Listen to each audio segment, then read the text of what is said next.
trauma doesn't really know that we're here and now. Trauma will keep resurfacing and making us feel like we're back in that moment where something traumatic happened. So trauma really means unresolved stress.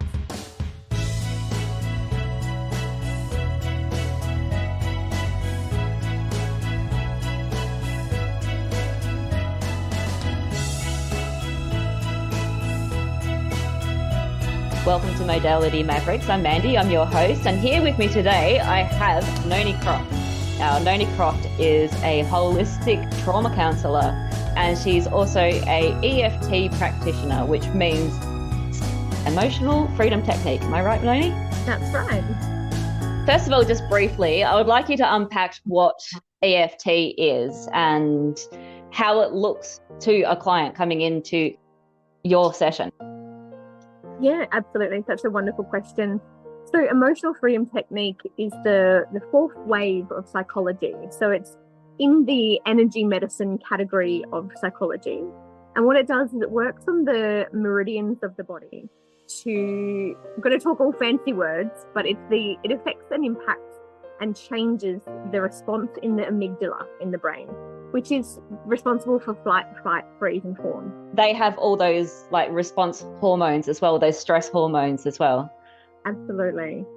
So as we do tapping or EFT, it turns down the volume of intensity of that flight, fight, or freeze or fawn response and communicates to the brain that we are in a safe and social place.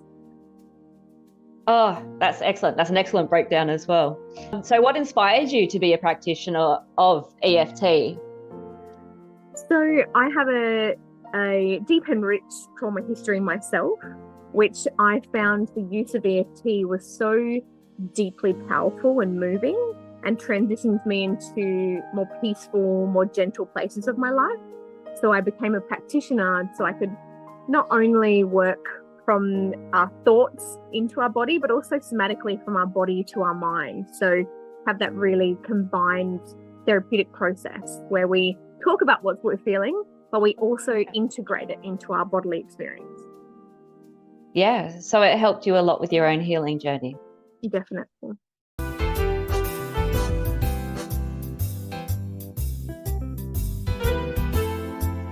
For me, I think EFT sounds like just such an amazing concept because it's a tangible way to put psychology to use, if that makes sense. So we can do all the inner work and we can try to change our way of thinking, but without the physical correlation to what's happening inside. Sometimes that's hard to make that connection to someone. So therapy alone is not enough sometimes, is it? Yes. Yeah. Yes. And do you find that more with severe trauma cases, or do you find that people coming in for everyday therapy can also use it? I think EFT, because it's such a unique practice, it can be used by someone at any point of their life, at any point of the day, at any point or stress where, you know, if they're feeling like they need to be motivated or reach a goal, or if they're really struggling and suffering.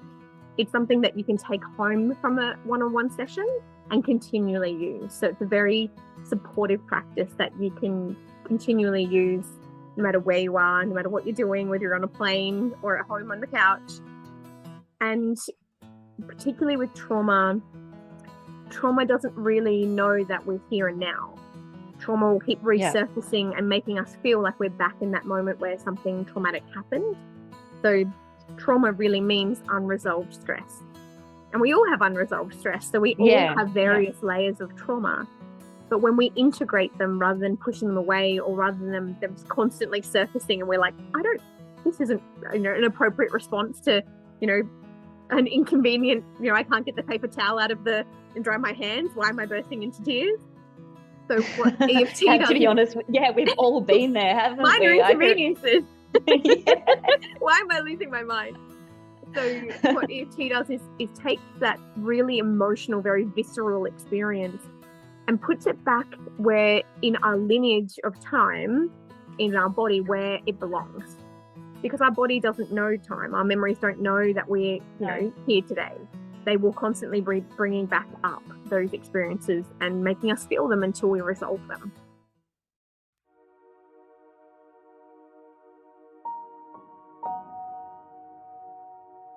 Absolutely. So it's like this inherent emotional response to a memory that is like a body memory almost, isn't it? Like a muscular memory. And so EFT sort of cuts in with that and reminds you of the here and now. And that's an amazing concept. I absolutely love this. Absolutely love this idea. I love it. And obviously there's been quite a few success stories over the years as well. I was doing a bit of research before coming on here today, and it's been used effectively in treating war veterans, especially that have got PTSD. PTSD. Yeah. And like the studies alone saying, compared to the war veterans that didn't seek out EFT, saying that they've overcome a lot of their psychological stress since they're through EFT. And also, in addition, like some of them have come through to say that they don't meet the requirements for post-traumatic stress disorder anymore. Yes, absolutely. It's so powerful for complex PTSD, and it is in the UK. It's actually funded. Like, we have funded sessions for mental health in Australia. EFT is one of the gold standards for helping people through exceptionally traumatic things. Yeah, absolutely. That's amazing.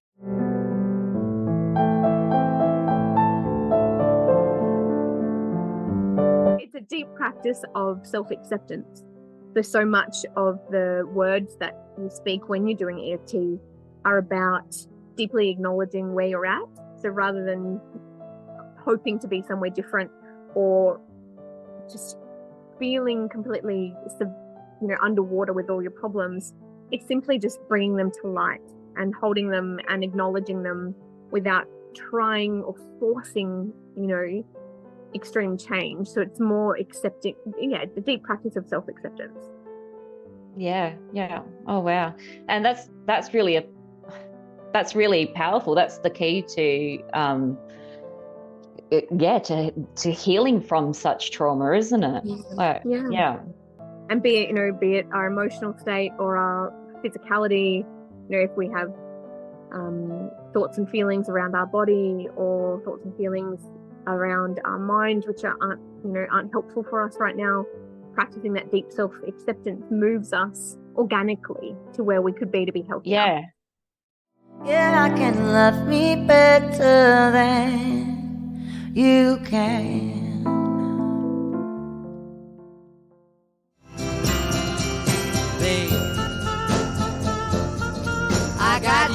in my profession, because I'm a nutritionist, I see a lot of people that are struggling with just that, with their body appearance, with their self-acceptance of how their body is looking. And they tie a lot of that into health, which doesn't necessarily go hand in hand. How you look doesn't necessarily reflect your health, and vice versa. And myself, as a bit of a personal story, I'm a recovering orthorexic, and I wish I had EFT during that time to be able to move me through a lot of those psychological patterns. I suspect that it would have enabled my healing much faster than what the years that I went through to be able to overcome those kind of thought patterns. Yeah. Thank you so much for sharing that. That takes a lot of courage. Everyone loves vulnerability and no one wants to go first. I know, but it's so important, right? Once you're aware that other people are going through this as well, it gives you the bravery to seek out healing yourself, I think. Like, to know that you're not alone, and to know that, you're not a freak for thinking these things, and especially as women, I think we're conditioned a certain way to think a certain way and to take up as little space as possible. And having all the tools in our belt to be able to overcome that and be our best selves, I think is just really important. Important. And there's such deep power to lived experience. So, none of us have ever gone through the same experience as someone else, or felt the same way, or seen it through the same lens. But lived experience means we can sit side by side and go, I felt that feeling. I understand. I want to be here for you.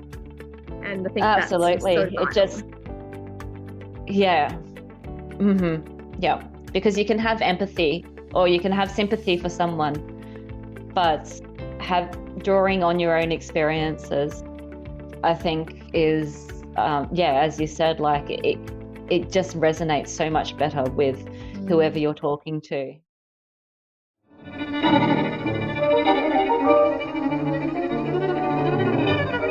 So, touching on that, and feel free to share with whatever you're comfortable with. You don't have to share anything, but I want to know how you came into being a practitioner.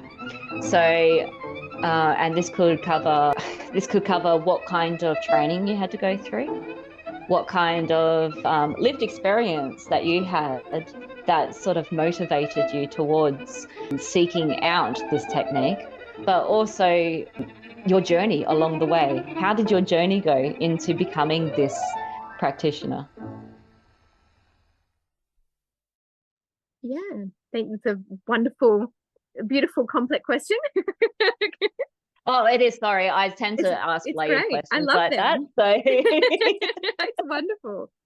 So, feel free answering what you can remember, I suppose. No, it's good to have complex questions, because I think everyone is complex, and I love, what I've loved about being a practitioner is getting to know people and holding space for their, the places of them that they never wanted to reveal or never felt safe to. I became the person who I needed when I was little. That was my motivation, was to become a practitioner that would have gently, softly been a safe place for me. I became that for other people.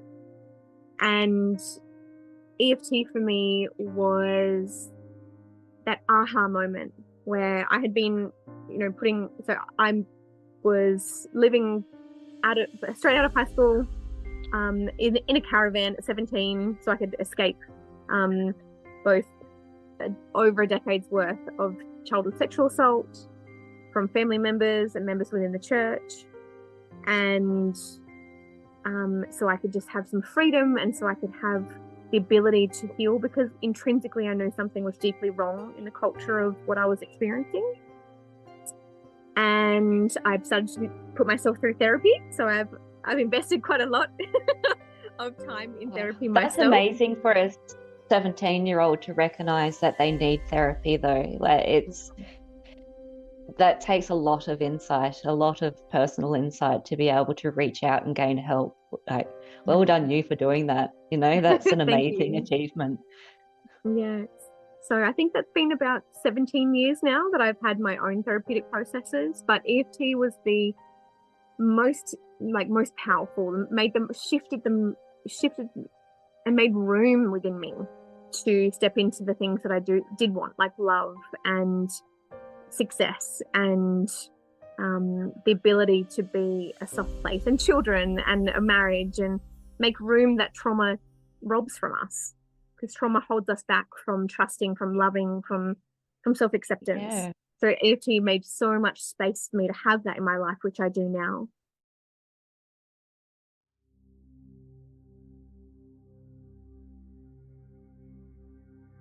I worked alongside Bravehearts for Hetty Johnson in promoting child safety. Okay. And that's something that I really wanted to do, to be a bit of an advocate for creating safe places and safe people for small children.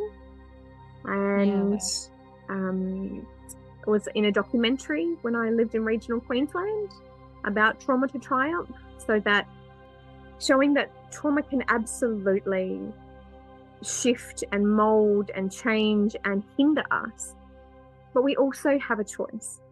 We have a choice to not be who trauma can push us to be, because the statistics, the statistics are that generally 4 out of 5 young people under 18 have been sexually assaulted, and I have worked with nearly equally amount as young boys as I have worked with young girls who have experienced child sexual assault.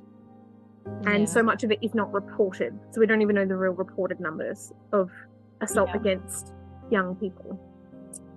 And what really motivated me to support young people is because it shifts your life. When you are robbed of the ability to have your own safe way of knowing yourself as a sexual person, when your innocence is robbed of you, when it's taken from you, when it's dictated how you will act, perform, and interact as a sensual or sexual being,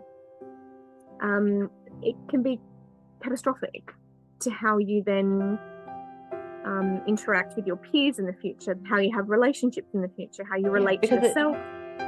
It shapes all your beliefs around it, doesn't it? It shapes all your beliefs, all your values, all your and your actions are just governed by this trauma, and it's oh wow, in my thank you experience so much for sharing that. That's amazing. And it's so powerful what you do. Like, it's so, to give these children, young people and adults as I was saying before, a tool in their belt to be able to overcome this and to be able to live the life that they need to and that they so desperately want to, and know that they're capable of, but don't know how to go about it by themselves. It's you're shaping a better future for people, and not only for those individuals themselves, but you're breaking a cycle of assault, because I mean, as we probably have all heard, that usually the perpetrators of assault in general were assaulted themselves. And breaking that cycle, stopping it from continuing into the next generation, I mean, that's the best thing that we can hope for any community, any society. Yeah. I think that, particularly around this time of year, I'm pretty keen to help parents, educators, anyone who has interactions with young children, to know that it's not stranger danger. It's actually people who are known to children, and it's people who can access children, whether they're giving them a bath or helping them go to the toilet or getting them changed. It's those things where it's such an innocent thing for a child to need help in those spaces and places. But we all need to be quite vigilant of who has that sort of access to privacy with our children.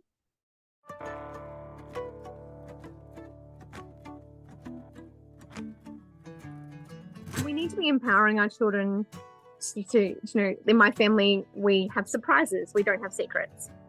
And if anyone ever says the word secret, our daughters come to us. And our children label, like they go, my vulva.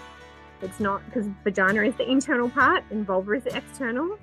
And, we actually have the proper, and just as we should teach our young boys to say penis, not like willy or diddles, or like actually have the correct terms for their genitalia. Because perpetrators count on children not knowing what's happening to them and not knowing how to say this, to the accuracy of not having the language for it. It seems so simple, doesn't it? But at the same time, like it's a very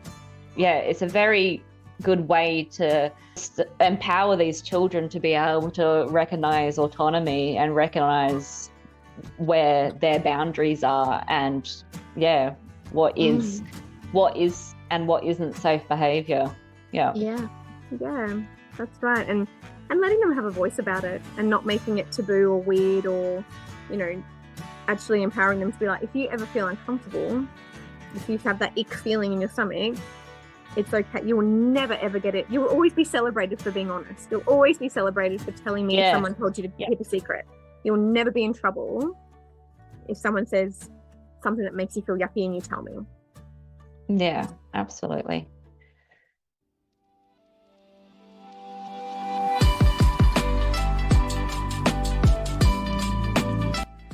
Okay, so We're just going to do a little bit of a deep dive into the mentality itself now, just to give our listeners a bit more of an understanding of how EFT actually works. So you have explained in simple terms what EFT is, and I think you've covered that the key principles and techniques involved as well. Is there anything you'd like to add to that? It's a practice of deep self-acceptance. It works on the meridians which lower the intensity of those visceral feelings through deactivating the amygdala. And so just to clarify, what are the meridians and what are they based on? So the meridians are based on traditional Chinese medicine, and there's 9 points in the body. So it's the karate chop part on the blade of your hand. It's the point near your eyebrow, inner eyebrow. It's your temple, under your eye, under your nose, on your chin, just under your collarbone, about nipple line under your arm, and then the crown of your head. Those meridians, are they associated with any part of your brain or your internal organs, or how are they connected? Yes. All of that, yes. Each of them have a specific, they transmute anger and disgust into peace and calmness. Each of them change one I would say negative sensation or negative experience into its opposite. Yeah, so it's the yin and yang concept, isn't it? Yeah. Oh, that's cool. That's a cool way to think about it. I like.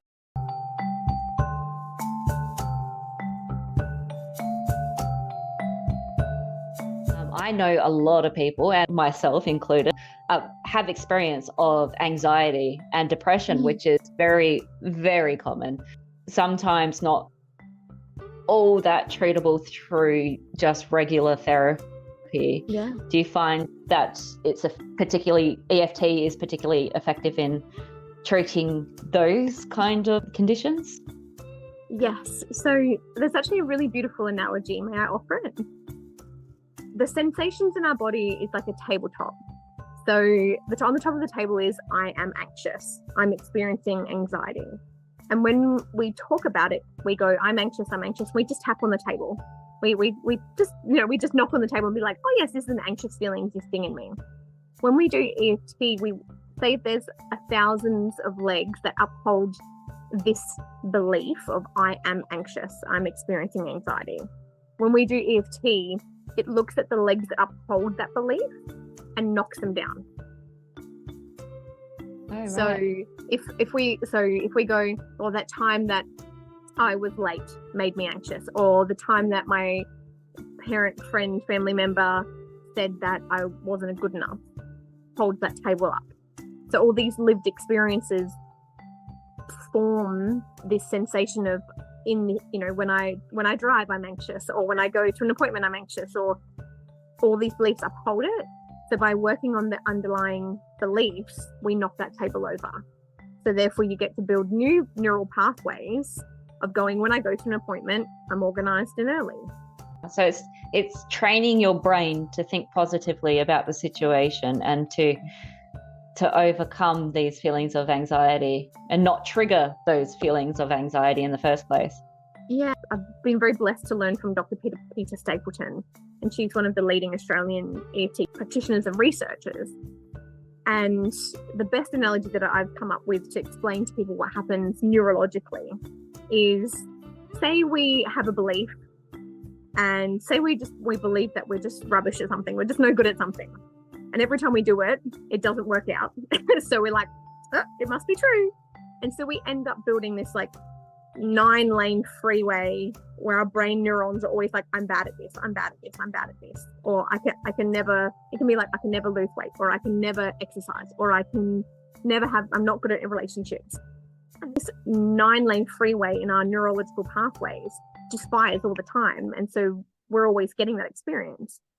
EFT disintegrates that, and what you do is you start to build a dirt road of, I am good at having a friendship. I know how to care for my body as my cycles change throughout the month and year. And and then then this becomes a 9-way path, 9-lane freeway, and you're like, oh my God, success is easy. Such freedom. And it's literally impacting. So EFT impacts your neurological pathways. So it unwires and, disintegrates the pathways that are just really ineffective for you. It's not, haven't done, no one's done anything wrong. We've just thought the same thought again and again and again, and it's been ineffective for us now. So it's disintegrating that while building a new one that you do want. Oh, that's cool. I love how you explained that. It's a cool, I love that. So, and when we're first doing a dirt road, like it's a bit bumpy at first, but we can use, like, I love talk therapy too. It's so powerful to share our stories, like collective stories. It's so powerful. But when we're actually wanting to change our neural pathways, we can just we use our body. Always use your body to, like, I believe we should always somatically use our body to move us to the places we want to be. Yeah. And that's that Chinese medicine principle as well of it's all stored energy. Our body stores energy. And once we shift those blockages or those areas that may be a little bit more sluggish than others, opens us up to, that growth of yourself. It's amazing. Yeah. I love Chinese medicine. It's beautiful. And with all that, like, trauma is such a huge, what we'd probably say, negative energy, because it's got so much fear and so much pain and suffering in it. But it's also big energy. So when you transmute that, you've got big energy on the other side of it, the polarity of it. And I guess that's what I've experienced is, yes, there's been so much darkness in my life, but you can change that with so much lightness. Does it take work? Yeah, years. But it's that habitual, just gently and softly changing, layers of habits and layers of beliefs and layers of what other people told you should be and do. And you're allowed to change that. You're allowed to not be that. Yeah. Yep. You can be the person that you want to be, not what other people expect of you. Yep. We can't go on together with suspicious minds. Moving on slightly, what are some common misconceptions that you have found that people have about EFT? I think a lot of people find EFT when they've kind of tried everything else, when they've gone down every pathway to try to find a place where they have peace. A lot of people are seeking peace when they finally reach for EFT after just living in such chaos, like internal chaos, for such a long time. So when I've found that people can range from like open to skeptical, but that depends on their personality and their life experiences. But the sense of peace that EFT gives you is very visceral. So I've not ever had anyone go, oh, that doesn't work. And you can even tap on, how is tapping on my body going to work for me? How is this actually going to work? This is silly. You can do all that sort of because it can seem very left field, like coming out of our Medicare health system, when we're used to doctors telling you, A, B, and C, and everything's black and white. It's hard to shift your way into thinking that, like, oh, hang on, this might, And this might work for me. I just love having, because you can be like, this seems silly. How is this going to help me? And particularly with, like, obviously my field has been in sexual violence, of being like, I can't trust my body. How's my body going to fix me? My body's the thing that hurt me. But even that sensation, that acknowledgement out loud can be like, but it feels good. This feels good for me. And just allowing, all this allowance, all this permission to try something, new, try something that you never tried before. Also, that's really powerful to have ownership over your own body as well. Being able to physically touch it. That's very after experience with sexual trauma, that's a huge step forward for some people. And just getting over that small speed bump in the beginning, I think would open up a lot of doors, wouldn't it? Yeah. And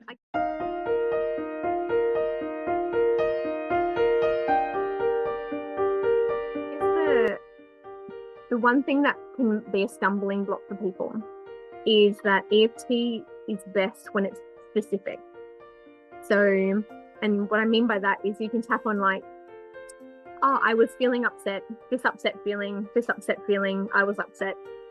Or it can be like, when my sister didn't call me back, it really hurt me. I thought she cared about me. She knew it was a special day for me. Why didn't she call me? Why am I important to her? I was really upset. I was really hurt. There's a big difference between tapping on just like, I'm upset, versus what are you specifically hurt or upset about?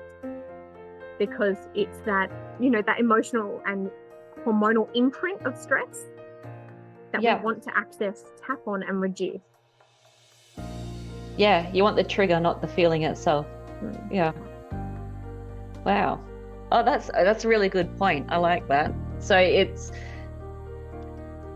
So your focus and intention going into a tapping, do you call it a routine or a strategy? I didn't know the terminology for that. Kind of call it a tapping sequence. Sequence. Okay. Yeah. So your intention and your focus going into a tapping sequence when you are feeling triggered is just as important as the action itself. Yeah. And or more so in some scenarios. I guess the knowing. And so I love tapping that we can do it ourselves when it's facilitated. So when I facilitate EFT and when my team facilitates EFT, it's about listening to people's vocab. Because if you were telling me something that you wanted to release or that something you wanted to achieve, and I did it in my vocabulary, it wouldn't land with you.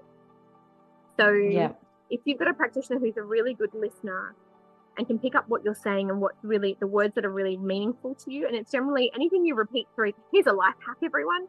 Anything someone repeats more than 3 times is what is the underlying thing. So if they go, it was just irritating. I found that thing really irritating. Gosh, I was irritated. You were really irritated. It really got under your skin. You were irritated. So it's that focus on the specific things people bring up. Or if we like goal setting, so I helped my wife win a surf competition. And I did it through that winning feeling, the feeling of winning, that winning feeling. How good does it feel to win? You know, standing on the podium, that winning feeling, such a good feeling to win. So, you know, if you can also use visualization with it. So she was like, I was doing tapping with her and allowing her to visualize that winning feeling, and the next day she won. Wow. So you can use it to that point as well. Yeah, right.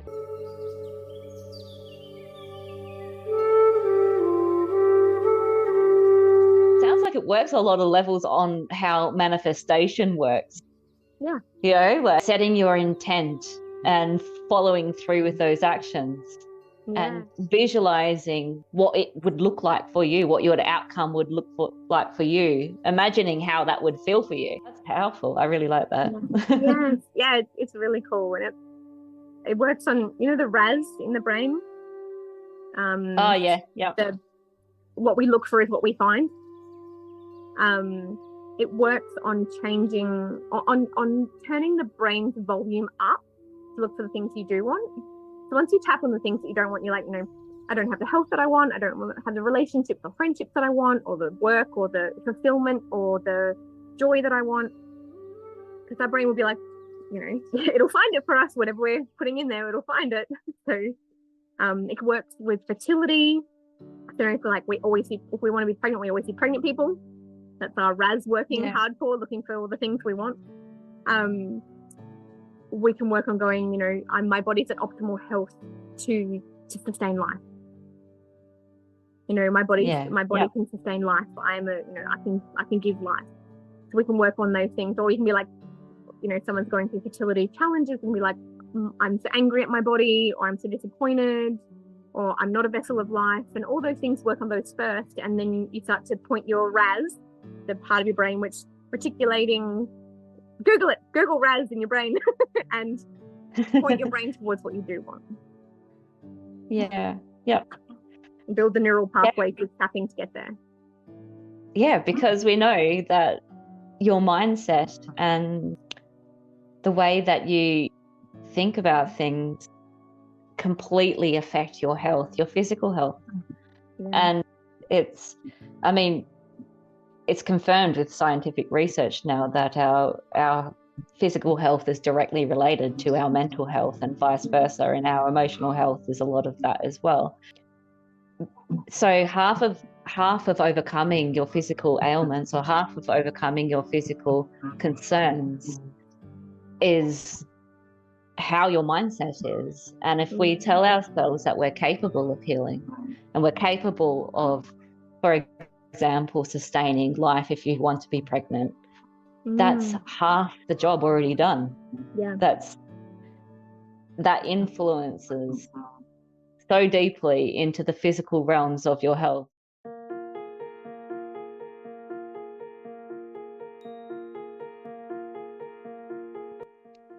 And I don't think a lot of people recognize that as much as what they should.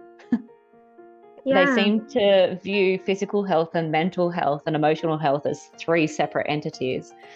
Yeah. But when all of us that are in complementary healthcare or alternative healthcare, we know that in order to have a holistic view of our health, we have to incorporate all three, because they're very heavily influence each other. And you can't have one without the other. You can't overcome your physical ailments without working on your mindset. Exactly. I think that's it. That's where it starts to feel like a big ocean of problems. Is that I think sometimes we feel our bodies here and we can see it. We can see the changes, where our mind feels like this ocean where we're like, where do we even begin? What place do I swim to? How do I start? And I guess that EFT, we just get to go. I think Brene Brown's work is beautiful. She's identified in her Atlas of the Heart, she's researched into the majority of emotions. So you can literally I actually love sitting with the Atlas of the Heart and turning a page, reading the emotion and tapping on it. You know, this guilt that I have, or this shame that I have, this deep-seated shame, you know, anything, all those feelings, and you can actually tap on resolving the feelings, which tie to hormones, you know, emotions. A thought ties to an emotion, which ties to a hormonal imprint, as you'd know so well. And so the more we do that, the more our body holds that pattern and rhythm, and we undo that pattern and rhythm of the ones that aren't serving us. Ah, that's fantastic. Yeah, and therefore we get like less, you know, you'd probably know better than anyone, like less adrenal burnout and less, you know, lower our cortisol levels. So it's impacting the amygdala, but it's impacting the hormonal response to our thoughts and therefore feelings.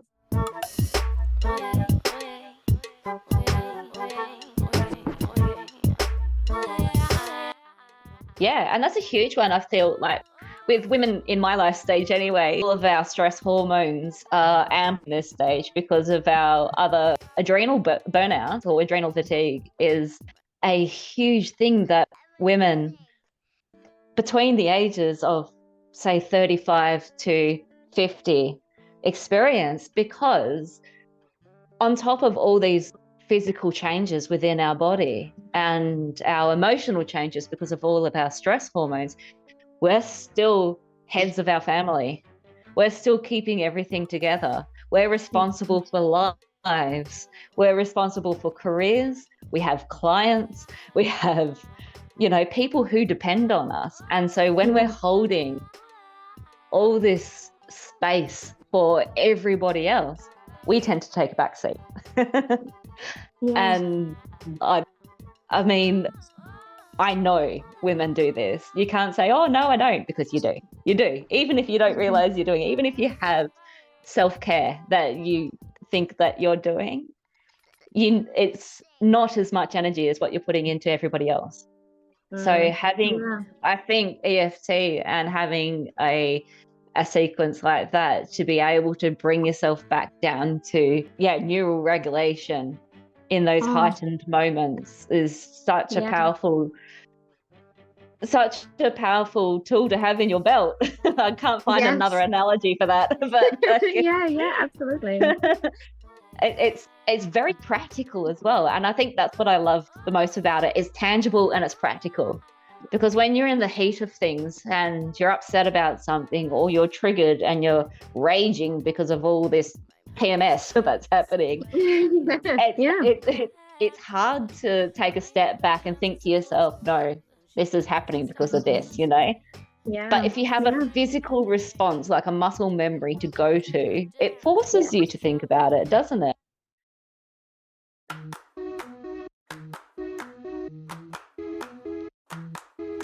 Yeah. And it is an amazing tool. And I think, I mean, I wish we would have had it when we were little.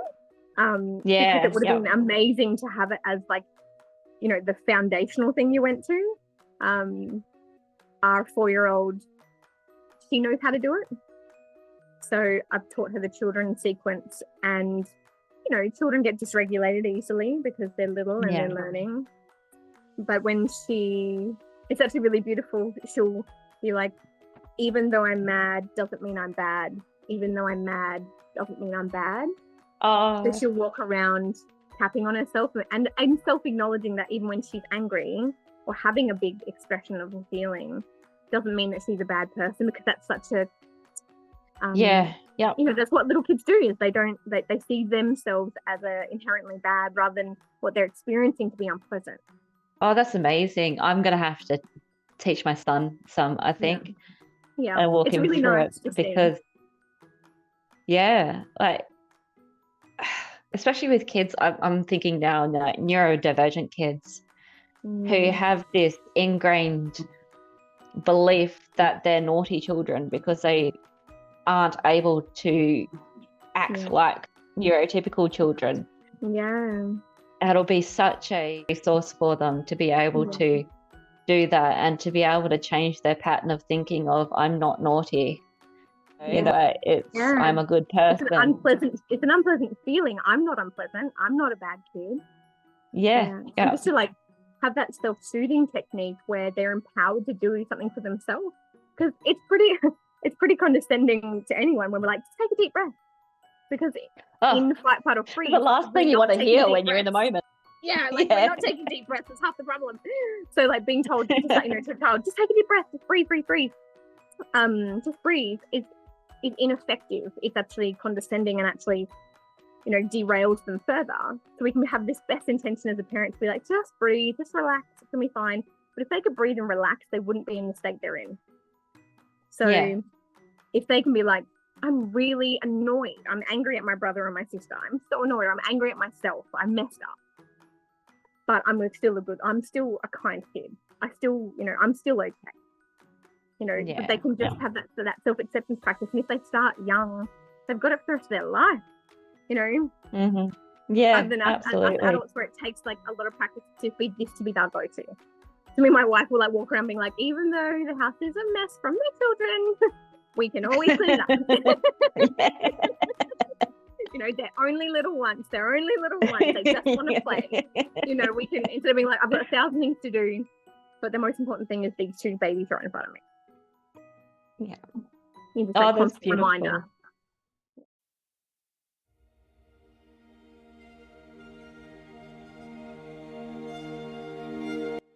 I would like to have some closing thoughts with you. What kind of advice would you give to someone who's considering EFT for the first time? So, coming into a session, they've never done it before, how can they be prepared? That's such a beautiful question. Take a little time to write down the reoccurring emotions that are derailing you. So the feelings such as shame or guilt or rage or sadness or jealousy or envy, or all those things that surface for you and make you feel pretty emotionally immobilized. So you don't need, sometimes like a little bit of a list of, like, what emotions you'd love to feel change in you. And tapping also uses the scaling system. So scaling is from 0 to 10. is this feeling like a 0, so it's not a big deal, or is this feeling a 10 where it's the most intense feeling ever?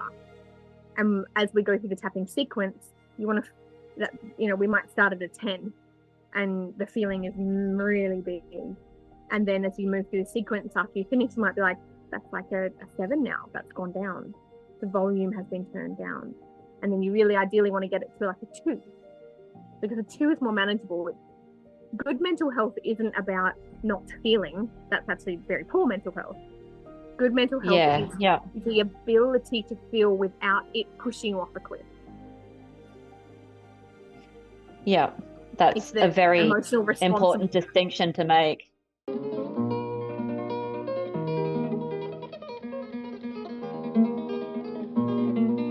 A lot of people don't seek out alternative or complementary practitioners or modalities in general. I think, number one, it's not a part of our public health system. So we don't get subsidies, and we don't have rebates, and we don't have the accessibility as we do in more conventional medicine. But also, it's because we don't know what we're walking into. We don't know how this could help us. So we don't seek it out. And we get stuck in these belief systems of nothing works. Nothing works. So I'll just give up. And the more we talk about it, I think the more that people will be willing to try it. This is why people will listen to this podcast, right? It's because that unknown of what these modalities could provide for us, but also the fear of stepping into a modality that you don't know anything about can be something that stops people getting the help that they need. So the more that we communicate what it is that we do, and the more that we communicate how it's going to benefit the individual seeking it out, is the more healing that is going to be available to people, I think. And it's a really important thing to do. Yeah, absolutely. And when I studied it, it really wasn't widely used. So I've been in the industry for 10 years and have studied EFT 6 years ago, but it really wasn't, there was maybe a handful of courses in Australia.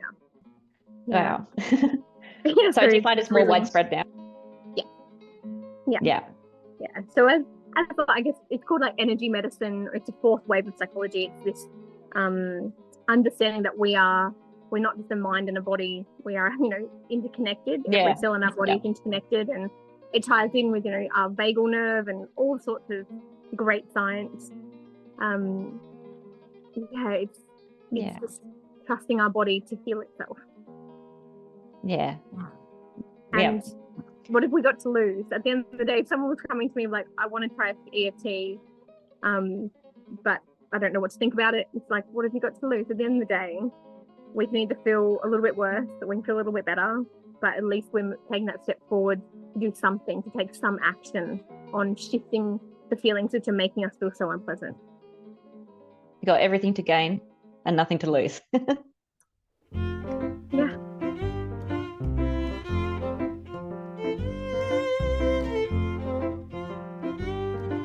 All right. So how can listeners learn more about your work, and how can they connect with you? Or is there anything, I know that you shared before that you're working on a children's book. Is there anything you'd like to share?